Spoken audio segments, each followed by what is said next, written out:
দেখতে পাচ্ছেন বন্ধুরা, ডিজাইনটি ফিনিশিং দেওয়া হচ্ছে কীভাবে সেটাই দেখানোর চেষ্টা করছি।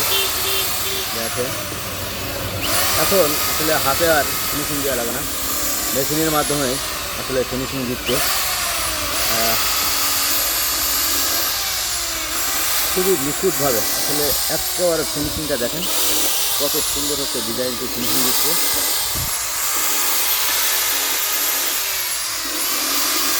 ওয়াও, আসলে কলের কাজ বলে হয় না, আর মেশিনের কাজ হাতে অনেক সময় লাগে। এখন দেখুন কত অল্প সময়ের ভিতরে এই ডিজাইনের ফিনিশিং হয়ে যাচ্ছে। আগে তো ফিনিশ কাগজ দিয়ে ডলতে হতো, অনেক সময় লেগে যেত। এখন খুবই অল্প সময়ের ভিতরে কাজ শেষ হয়ে যাচ্ছে। আল্লাহ হাফেজ, আসসালামু আলাইকুম।